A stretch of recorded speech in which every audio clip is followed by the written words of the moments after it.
नमस्कार. आज महाबळेश्वर ट्रिपचा डे 2 आहे आणि हा माझ्या रूमच्या बाहेरचा व्ह्यू आहे आणि हा माझा आजचा लुक कसा वाटला. त्यानंतर सकाळी सकाळी सगळ्यात पहिल्यांदा पेट पूजा करून घेतली आणि पेट पूजा केल्यानंतर आम्ही गेलो गो कार्टिंग करण्यासाठी महाबळेश्वरमध्ये. परंतु तिथे इतका जास्त चिखल होता ना की या पावसामध्ये असं चिकचिकमध्ये कपडे खराब होण्यापेक्षा आम्ही ते गो कार्टिंग म्हणजे कार राईड करणं स्किप केलं आणि तिथून आम्ही निघालो. आणि त्यानंतर आम्ही आलो मॅप्रो गार्डनला, जे इथे सगळ्यात जास्त फेमस आहे. आणि माझ्याबरोबर इथे असली वाईट घटना घडली ना, हा मिशोवाला 547 रुपयाचा मी रिव्ह्यू दिलेला फालतू सँडल इथं तुटला आणि मला इतकं वाईट वाटलं. आज पहिलाच डे होता तो सँडल घातलेला आणि असा निघाला.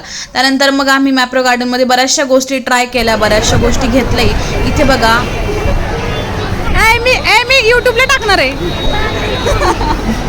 तर इथे बऱ्याचशा गोष्टी घेतल्या. हे होतं चॉकलेट पान आणि मग आल्मंड चॉकलेट, बऱ्याचशा गोष्टी घेऊन आम्ही मॅप्रो गार्डनमधून बाहेर निघाले. ह्यांनी पहिल्यांदा मला क्रॉक्स घेऊन दिले, कारण की ते वाले सँडल जे मिशोवाले होते ते तुटले. त्यामुळे मग मी आपले हे क्रॉक्स घेतले आणि माझंही भलं झालं, क्रॉक्स घेऊन नवीन सँडलही भेटले.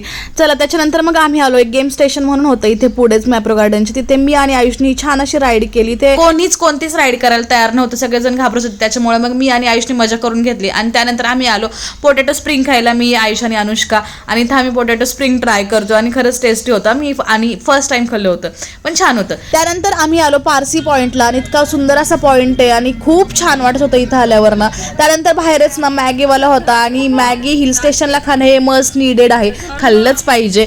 त्यानंतर दिवसभर मोबाईल स्विच ऑफ होता, त्याच्यामुळे पुढे काही शूट नाही घेऊ शकलं. त्यानंतर रात्री जय भवानीला जेवायला थांबलो होतो खेडशी वापरत. तिथे छोटासा व्हिडिओ घेतला आणि हा ब्लॉग कसा वाटला मला कमेंटमध्ये नक्की सांगा. चलो बाय, टेक केअर.